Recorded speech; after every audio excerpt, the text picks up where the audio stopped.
So with Comic-Con just around the corner, Batman vs Superman and Warner Bros. Decided to make a huge splash before entering the 2015 Comic-Con, and it began with this Entertainment Weekly cover magazine that they did with Batman, Superman, and Wonder Woman. This is the first time that it's been publicly shown that Batman, Superman, and Wonder Woman are together in a single picture in promotion for this movie. It is a huge deal to have Gal Gadot, Ben Affleck, and Henry Cavill all in the picture, all in the same picture together.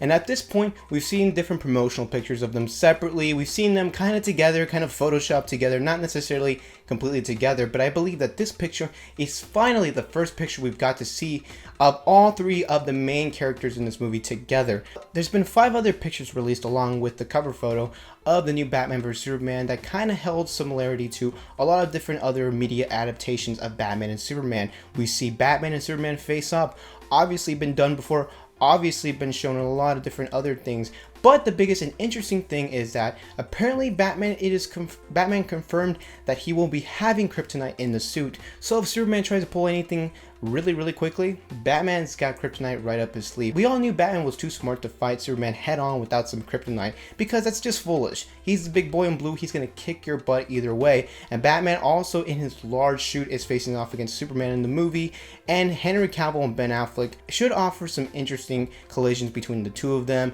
like in every other Batman and Superman adaptation where they face off. Another interesting picture was Batman and Wonder Woman. However, not exactly what you think. Batman, played by Ben Affleck, and Wonder Woman, played by Gal Gadot, show up in this next picture together in a dining sort of area, kind of similar to, if you want to say, The Dark Knight Rises, whenever Christian Bale, who played Batman, and Bruce Wayne, and Anne Hathaway played Selina Kyle, were both in a dining hall together. Kind of enforcing maybe a little love triangle between him, Superman, and Wonder Woman. Interesting thing to see what's going to happen there. Maybe that's what's going to lead to a little bit of their conflict in the movie. I'm not too sure. Have you seen Batman and Superman's DC animated movie, World's Finest, where they team up? So you see there was a sort of love triangle in there as well, with Lois Lane, Bruce Wayne, and even Clark Kent.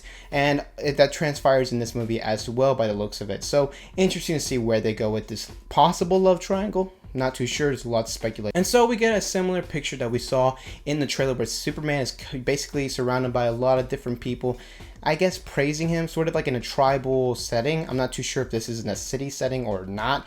But in this picture, Superman is pretty much worshipped by half of Metropolis and half the world. Half of them love them, half of them think he's the worst thing to walk on Earth, think he's an abomination. So obviously there's going to be butting heads between both parties in this movie, and interesting to see where the other side comes through, because obviously Superman did a lot of damage. I've mentioned earlier, I love the fact that they're reaching to the idea of superheroes being godlike people and people worshiping them as godlike figures. In the Marvel universe, it's kind of hinted, it's kind of cute. It's kind of cute with the way they do it. They say, hey, look, it's a superhero, let's take a picture. But in DC, it looks like the humans in this world are putting faith into the superheroes because they're so powerful, because they're so godlike. So this picture is very iconic. Batman and his bat signal.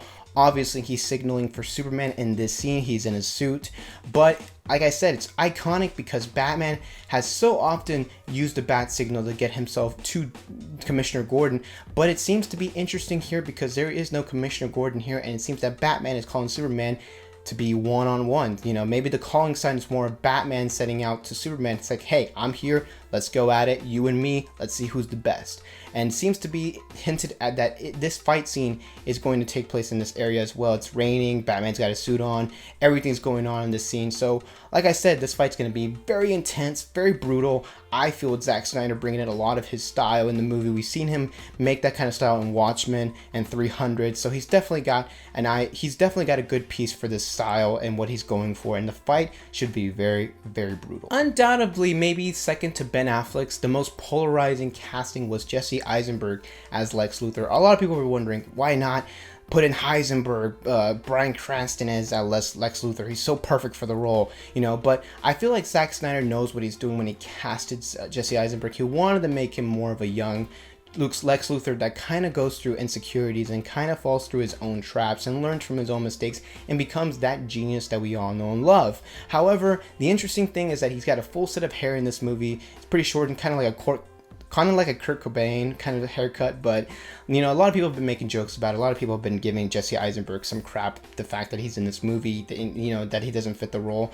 But I think that you give him a chance, he can do a lot of great things. Jesse Eisenberg is a fantastic actor, and he knows what he's getting himself into. So even if you don't take his character seriously, you can take Jesse Eisenberg taking this seriously. He's acting and he's making sure that he's giving this his all. So we get a little bit of Ben Affleck as Bruce Wayne on set with Zack Snyder. You know, nothing much here, but obviously Zack Snyder directing and leading Ben Affleck what he's doing, possibly where he's running from Superman or from an attack maybe by a monster or by Lex Luthor. Who knows?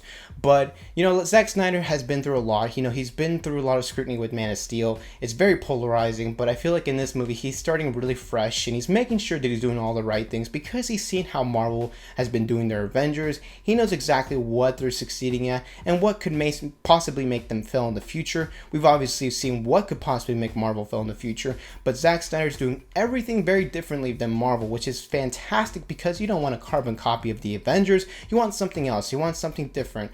And I feel like Zack Snyder is definitely bringing that in with this movie and with his future Justice League movie as well. I feel like he's a great choice to lead this new DC movie franchise into the future and to carry it through into a different and darker tone.